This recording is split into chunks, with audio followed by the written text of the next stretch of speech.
Boom. Welcome, ladies and gentlemen, to the prelude of a new Let's Play series. The next Neverwinter Nights module we are playing is Beneath the Spine by Saren.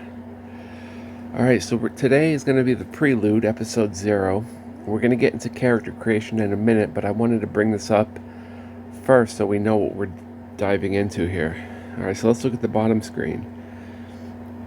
Alright, so this was made in 2003 and updated in 2008. It's a dungeon adventure in the Forgotten Realms, 8 to 12 hours of gameplay length, tested as a single player with henchmen. Human or half-elf, suggested for plot believability. It's light on tricks and traps, light in roleplay, heavy on hack and slash. Any class can play it. It's got a large scope. It is the first in a trilogy. There's 3 of these. Start at level 1, any alignment. So it's a hack and slash module. Now if we look up top here, we can go through the player guide, which is pretty short.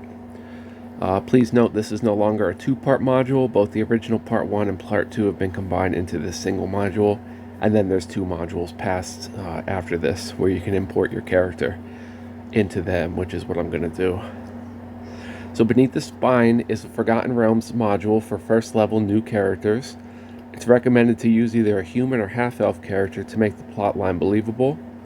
Any class is suitable, however, fierce and frequent combat will make using a spellcaster or a weaker class more difficult for at least the first few levels.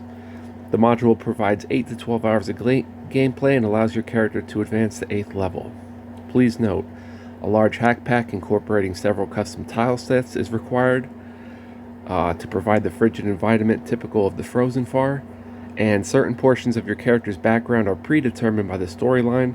Your hometown is specified as Dugan's Hole, and several close family members play roles in the story.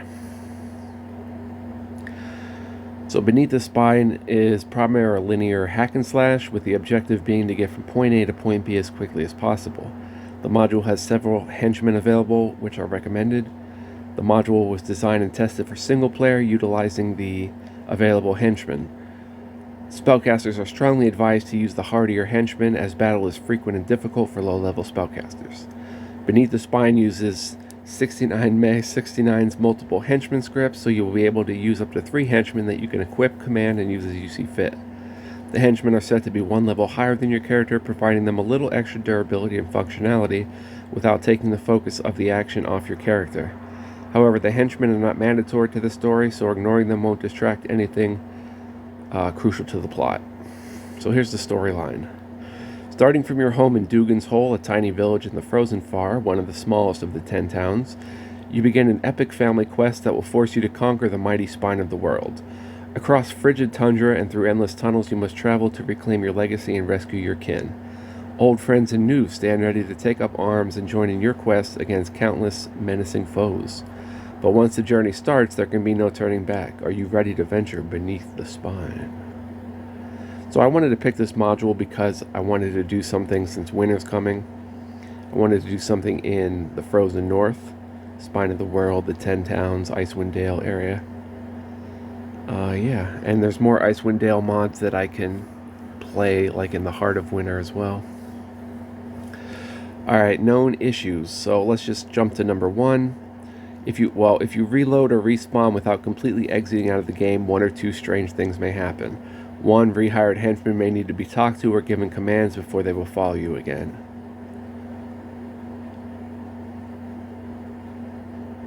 Use either the dialogue option or the radio command icon to resolve. I recommend putting the following commands in a quick bar to facilitate quicker communication with the henchmen. So you can put talk to, guard me, heal me, and attack nearest in the quick bar. And then custom hack items such as 3D heads disappear or appear as chromatic. So please note, everything works correctly upon booting NWN up from desktop. It's only if you reload or respawn after PC death, for instance, that some of these strange occurrences pop up. Think of it as a modified penalty for PC death. You have to quit the game before reloading the last save.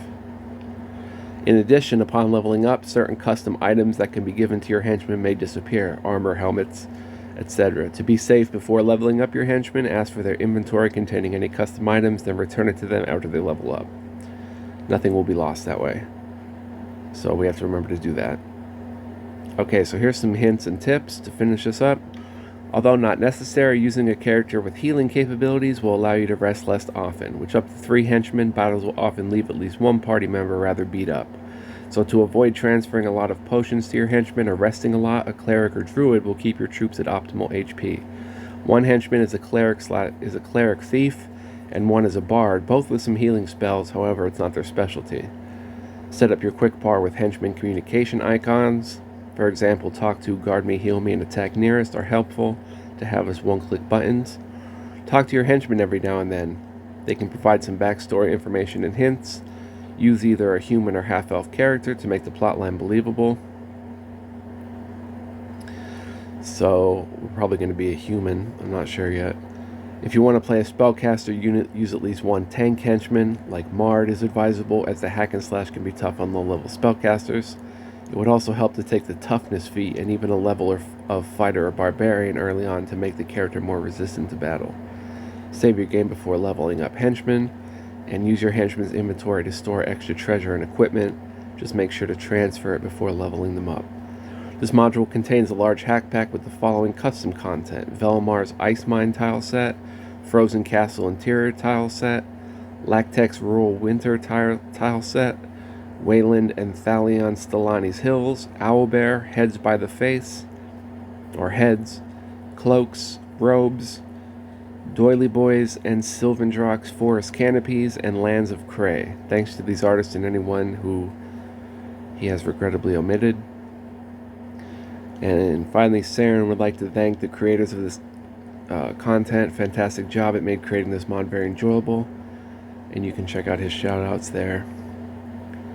And that does it for that. So when this video pops back on, we're going to be creating a character. Be right back.